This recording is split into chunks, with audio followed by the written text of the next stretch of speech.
Hello friends, today we are going to see what is the storage classes in the C++. अब C++ के अंदर कुछ storage classes हैं, आज हम उनको define करेंगे. Storage classes in the C++ defines the scope, lifetime, default initial value and the storage space of the variable. किसी भी variable, हमने variable देखा था, that is the memory location which can store some value. तो ये एक memory location है जिसमें कोई value store रहेगी. हम स्टोरेज क्लासेस C++ के अंदर डिफाइन करती हैं हमारे वेरिएबल का स्कोप क्या रहेगा, कितना लाइफ टाइम रहेगा उस वेरिएबल का. सपोज ए वेरिएबल है, उसका कितना स्कोप रहेगा, क्या लाइफ टाइम है, क्या उसकी डिफ़ॉल्ट इनिशियल वैल्यू क्या रहेगी और उसकी स्टोरेज स्पेस क्या रहेगी. There are 4 storage classes in the C++. के अंदर 4 स्टोरेज क्लासेस हैं. Automatic, static, register and external. तो ये हमारी 4 स्टोरेज क्लासेस हैं C++ में. सबसे पहले देखते हैं automatic storage class. Automatic variables are declared inside a function in which they have to be used.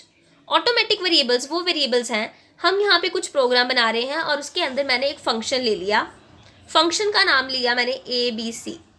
उस फंक्शन के अंदर ऑटोमेटिक वेरिएबल्स डिक्लेयर किए जाते हैं inside the function in which they have to be used. अगर मुझे इस function के अंदर वेरिएबल चाहिए तो मैं उस वेरिएबल को इस फंक्शन के अंदर डिक्लेयर करूँगी. सो ये ऑटोमेटिक वेरिएबल्स हैं जिसको मैं उस फंक्शन के अंदर डिक्लेयर कर रही हूँ जिसके अंदर मुझे उसको यूज़ करना है. When the function is called automatic variables are created and destroyed when the function is exited.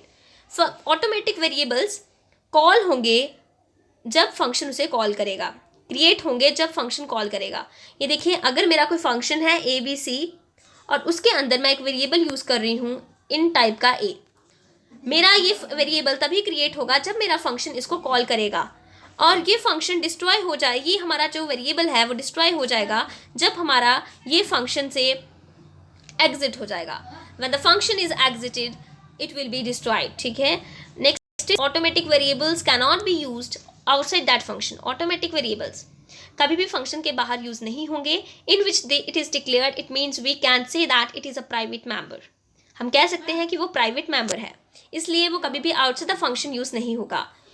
Automatic variables are also known as local variables. Automatic variables को हम लोकल वेरिएबल्स कहते हैं क्योंकि वो विद इन दैट फंक्शन ही use होगा, local variable होगा. Auto keyword is use to declare automatic type variable. Automatic type variable को डिक्लेयर करने के लिए हम एक कीवर्ड यूज़ करते हैं, ऑटो कीवर्ड. फीचर्स क्या है ऑटोमेटिक वेरिएबल्स के?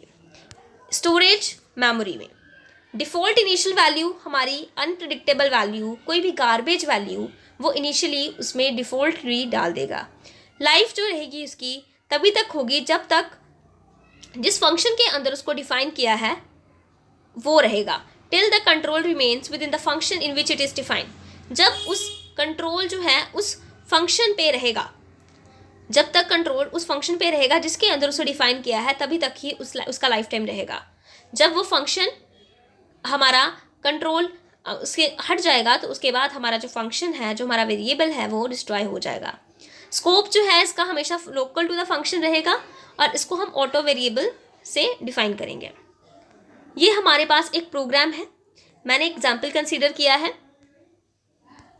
इस एग्जाम्पल के अंदर आप देख सकते हैं कि यहाँ पर एक इंट मेन फंक्शन बनाया है. इंट जो है वो रिटर्न टाइप शो कर रहा है और यहाँ पे 2 वेरिएबल्स बनाए हैं, int x equals to 5, int x is equals to 3. 2 variables हैं इंट टाइप के और उसके साथ हमने ऑटो लिया है. ऑटो का मतलब है, ऑटो कीवर्ड यूज़ किया गया है कि ये ऑटोमेटिक वेरिएबल है, ये विद इन दैट फंक्शन, इस फंक्शन के अंदर ही डिफाइन किए गए हैं. और यहाँ पे देखिए auto int x is equals to 5 body start किया है. नेक्स्ट फिर auto x int x is equals to 3 और उसके अंदर फिर एक और वेरिएबल बनाया है auto int x is equals to 1 और तब उस x को प्रिंट करवाया है एंडल सी आउट. देन एक और x को प्रिंट करवाया है और आफ्टर दैट एक x और प्रिंट करवाया है.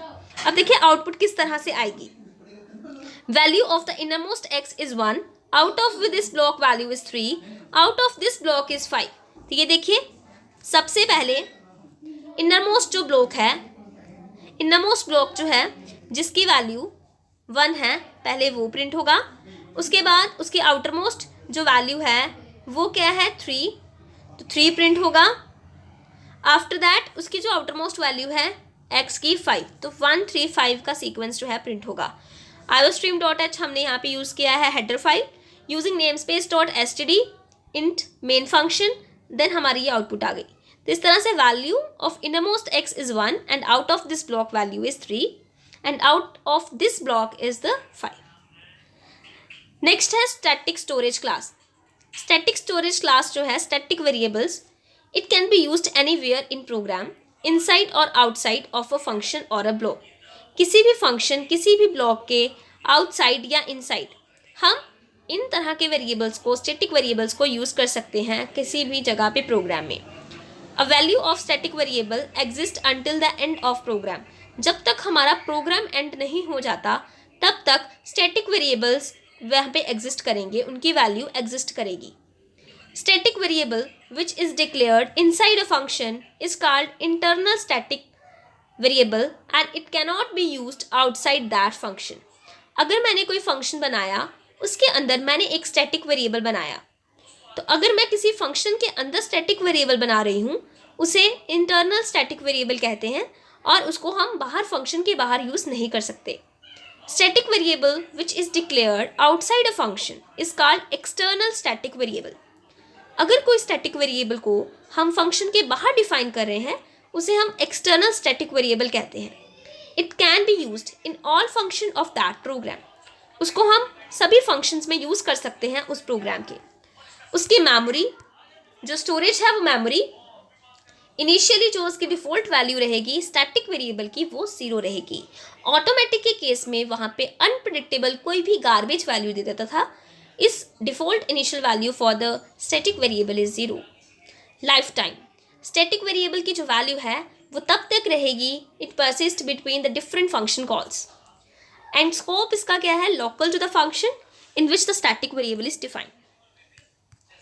आगे देखिए एग्जाम्पल, यहाँ पे देख सकते हैं hash include iostream dot h, उसके बाद using namespace std void demo नाम का फंक्शन बनाया और इस फंक्शन के अंदर हमने स्टैटिक वेरिएबल बनाया जिसकी इनिशियली जो हमने डिफ़ॉल्ट वैल्यू दी है that is 0। Cout x, हमने x को प्रिंट करवाना है और उसके बाद x प्लस प्लस कर रहे हैं। x प्लस प्लस का क्या मतलब है, x plus plus means x equals to x plus 1, कि x की वैल्यू में 1 एडिशन करके हम x में स्टोर करवा रहे हैं। इंट मेन फंक्शन, उसके बाद मैंने डेमो फंक्शन को कॉल किया है। ये मैंने डेमो फंक्शन को कॉल किया। ये डेमो फंक्शन को कॉल करने का क्या सिंटेक्स है, फंक्शन का नेम और उसके बाद सेमीकोलन। तो इस तरह से फंक्शन को कॉल किया जाता है। तो यहाँ पे ये डेमो फंक्शन को इसमें कॉल किया गया है।